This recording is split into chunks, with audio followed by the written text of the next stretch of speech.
నమస్తే, welcome to mood of the AP. నేను వసంత. ప్రస్తుతం ఆంధ్ర రాష్ట్ర రాజకీయాలన్నీ కూడాను చాలా హాట్గా ఉన్నాయి. ప్రస్తుతానికి టీడీపీ, జనసేన అలాగే బీజేపీతో పొత్తులో ఉండటంతో కొంతమేర జనసేనకు రావాల్సిన సీట్లు కూడాను బీజేపీకి కేటాయించడం కూడా జరిగింది. పొత్తులో భాగంగా జనసేన అలాగే బీజేపీకి దాదాపుగా 30 నియోజకవర్గాల్లో రెండింటికి సీట్లు కేటాయించడం జరిగింది. 10 నియోజకవర్గాలు బీజేపీకి కేటాయించడం కూడా జరిగింది.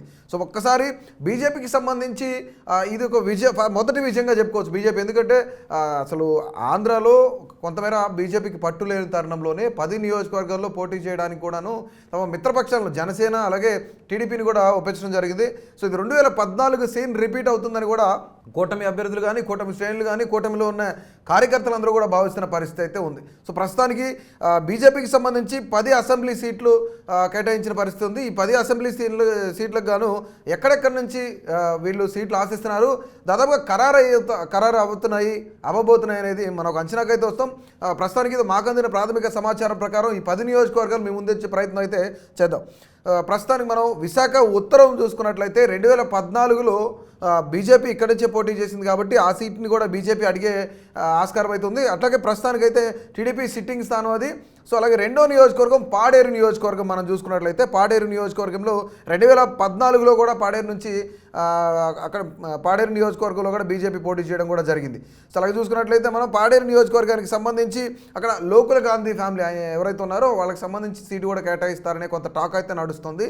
సో ప్రస్తుతానికి మనం మరొక నియోజకవర్గం చూద్దాం, కైకలూరు నియోజకవర్గం. కైకలూరు నియోజకవర్గంలో 2014లో కూడాను బీజేపీ అక్కడి నుంచి పోటీ చేయడం జరిగింది. అలాగే ధర్మవరం నియోజకవర్గం 4ది. ధర్మవరం నియోజకవర్గం చాలా అక్కడ చాలా స్ట్రాంగ్గా ఉన్న నేతలు కూడా ఉన్నారు ధర్మవరం నియోజకవర్గంలో. అలాగే మనం చూసుకున్నట్లయితే జమ్మలమడుగు నియోజకవర్గం చాలా సీనియర్ నేతలు ఈ జమ్మలమడుగు నియోజకవర్గంలో బీజేపీకి కూడా ఉన్నారనమాట. అలాగే బద్వేలు చూసుకున్నట్లయితే 2014 తర్వాత బై ఎలక్షన్ వచ్చింది. అక్కడున్న ఎమ్మెల్యే ఎవరైతే ఉన్నారో ఆయన మరణానంతరం అక్కడ బై ఎలక్షన్ వచ్చింది. టీడీపీ, జనసేన అక్కడ పోటీ చేయకపోవడంతో బీజేపీ అక్కడ పోటీ చేయడం జరిగింది. అలాగే మదనపల్లి ఈ నియోజకవర్గం కూడా బీజేపీ ఆశిస్తుంది. అలాగే తిరుపతి, ఎందుకంటే అక్కడ దేవస్థానం ఉంది కాబట్టి అక్కడ కొంతమేర హిందూ భావజాలం ఎక్కువ ఉంటుంది కాబట్టి బీజేపీకి కొంతమేర అట్రాక్ట్ అయ్యే పీపుల్ ఎక్కువ ఉంటారు కాబట్టి తిరుపతి నియోజకవర్గం కూడా వాళ్ళు అడుగుతున్న పరిస్థితి ఉంది. అలాగే విజయవాడ పశ్చిమ నియోజకవర్గం 2014లో ఇక్కడ నుంచి కూడా పోటీ చేశారు వాళ్ళు. అలాగే అనంతపురం అర్బన్కి సంబంధించి అనంతపురం అర్బన్ కూడా ఇది పెద్ద గొడవ జరుగుతుంది. అనంతపురం అర్బన్కి సంబంధించి అక్కడి నుంచే వీళ్ళు పోటీ చేయాలని కూడా బీజేపీ వాళ్ళు కూడా భావిస్తున్న పరిస్థితి అయితే నెలకొంది. సో మనం ఒక్కసారి అంటే ఇప్పుడున్న నియోజకవర్గాలు ఏవైతే 6 నియోజకవర్గాలు అయితే పక్కాగా ఎలాంటి ఇబ్బందులు లేకుండా పోటీ చేసే అవకాశం అయితే కనిపిస్తుంది బీజేపీకి. మరొక 4 నియోజకవర్గాలు మదనపల్లె, తిరుపతి, విజయవాడ పశ్చిమ, అనంతపురం అర్బన్ ఈ 4 కూడాను దాదాపుగా జనసేనకు వెళ్ళే సీట్లు కాబట్టి ఈ సీట్లు అడగాలని చెప్పేసి చర్చ జరుగుతుంది. ఖచ్చితంగా బీజేపీ కేటాయించాలని కూడా బీజేపీ శ్రేణులు భావిస్తున్న పరిస్థితి అయితే ఉంది. విశాఖ ఉత్తరం కానీ, పాడేరు కానీ, కైకలూరు కానీ, అలాగే ధర్మవరం కానీ, జమ్మలమడుగు కానీ, బద్వేలు కానీ ఈ 6 నియోజకవర్గాల్లో ఎలాంటి ఇబ్బందులు లేవు. ఈ 6 నియోజకవర్గాలు బీజేపీ కేటాయించడానికి జనసేన కానీ, టీడీపీ కానీ రెండు కూడా సుముఖంగా ఉన్నాయి. అలాగే మదనపల్లి, తిరుపతి, విజయవాడ పశ్చిమ, అనంతపురం అర్బన్ ఈ 4 నియోజకవర్గాలు బీజేపీ ఖచ్చితంగా కావాలని కోరుకుంటున్న పరిస్థితి అయితే ఉంది. సో మనం ఒక్కసారి చూసుకున్నట్లయితే వీటితో పాటు ఆప్షనల్గా కొన్ని నియోజకవర్గాలు బీజేపీ అడగడానికి అయితే భావిస్తుంది. మనం అవేవో చూద్దాం. ఒక 4 నియోజకవర్గాలు గుంటూరు తూర్పు నియోజకవర్గం, అలాగే పశ్చిమ నియోజకవర్గం. గుంటూరు తూర్పు కానీ, పశ్చిమ కానీ ఈ రెండింటిలో ఏదో ఒకటి అడగాలని చూస్తుంది. అలాగే ఏలూరు పార్లమెంట్ పరిధికి సంబంధించి ఏలూరు పార్లమెంట్ పరిధిలో ఒక టికెట్ ఆశిస్తుంది.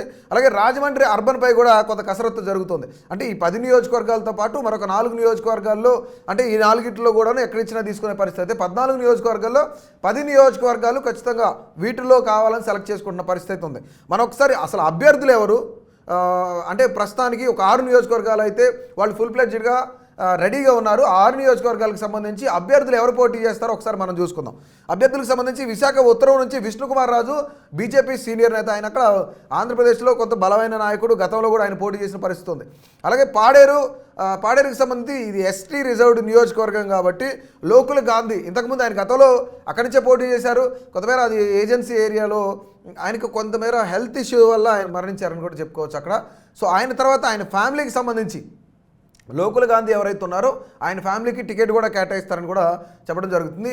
అలాగే కైకలూరు నియోజకవర్గం చూసినట్లయితే కైకలూరు నియోజకవర్గానికి సంబంధించి 2014లో టీడీపీ తరఫున పోటీ చేసిన కామినేని శ్రీనివాస్ ఆయన అక్కడ ఈసారి బీజేపీలో ఉన్నారు. ఆయన బీజేపీ కైకలూరు నుంచి బీజేపీ నుంచి పోటీ చేయడానికి ఆయన రెడీగా ఉన్నారు. ఎందుకంటే 2019లో ఆయన ఓటమి పాలయ్యారు. దాని తర్వాత ఇక ఈసారి ఖచ్చితంగా బీజేపీ నుంచి పోటీ చేస్తే మరొక బలమైన నేతగా మారే అవకాశం కూడా కనిపిస్తుంది అక్కడ నుంచి. అలాగే ధర్మవరం నియోజకవర్గం చూసుకున్నట్లయితే ప్రస్తుతానికి చాలా టఫ్ ఫైట్ నడుస్తుంది. ఎందుకంటే 2014లో ధర్మవరం నుంచి వీళ్ళు పోటీ చేసిన పరిస్థితి ఉంది బీజేపీ. ఇప్పుడు ధర్మవరం టికెట్ ఆశించడానికి ముఖ్యమైన కారణం ఏంటంటే వరదాపురం సూరి చాలా స్ట్రాంగ్ పర్సన్ అక్కడ ధర్మవరం నియోజకవర్గంలో. మరొక పక్క పరిటాల శ్రీరామ్ అక్కడి నుంచే టీడీపీ తరఫున బరిలో ఉండాలని ఆయన కూడా చూస్తున్నారు. అంటే అక్కడ ఏంటంటే కోల్డ్ వార్ అయితే జరుగుతుంది, అంతర్గతంగా కొంత వార్ అయితే జరుగుతుంది. ఎందుకంటే బీజేపీ, టీడీపీ, జనసేన 3 కూటమిలో ఉన్నప్పటికీ కూడాను అక్కడి నుంచే టీడీపీ అభ్యర్థి పరిటాల శ్రీరామ్ బరిలో ఉండాలని చూస్తున్నారు. ఆయన గతంలో ఒక 3-4 సంవత్సరాల నుంచి కూడా గ్రౌండ్ వర్క్ రెడీ చేసుకుంటున్నారు.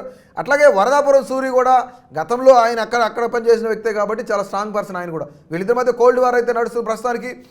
బీజేపీ గతంలో పోటీ చేశారు కాబట్టి ధర్మవరం టికెట్ కూడా ఆశిస్తున్న పరిస్థితి అయితే ఉంది. అలాగే జమ్మలమడుగులో సీనియర్ మోస్ట్ లీడర్ అయిన ఆదినారాయణ రెడ్డి కూడా ఈసారి జమ్మలమడుగు నుంచి పోటీ చేయించడానికి ఆల్మోస్ట్ ఆయనకే ఖరారు చేసే అవకాశం అయితే కనిపిస్తుంది. ఇక బద్వేలు చూసుకున్నట్లయితే పి సురేష్ అక్కడి నుంచే పోటీ చేయాలని చూస్తున్నారు ఆయన. సో ఇక మనం ఇంకొకటి ఏంటంటే మనం ఇక్కడ ఒక చిన్న బీజేపీ భావించేది ఏంటంటే మదనపల్లె అలాగే విజయవాడ పశ్చిమ ఈ రెండింటికి ఒక సారూప్యత ఏంటంటే మదనపల్లిలో వైసీపీ మైనారిటీ క్యాండిడేట్ నియమించారు. అలాగే పశ్చిమంలో కూడా అలాగే మైనారిటీ అభ్యర్థిని నిలబెట్టింది వైసీపీ.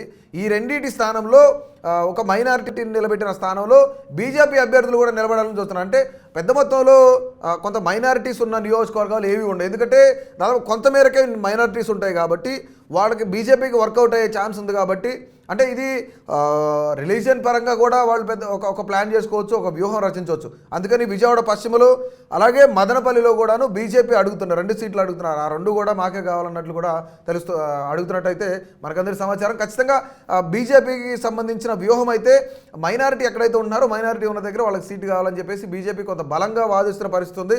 ఇప్పుడు ప్రస్తుతానికైతే ధర్మవరం టికెట్ ఒక హాట్ టాపిక్ అని చెప్పుకోవచ్చు.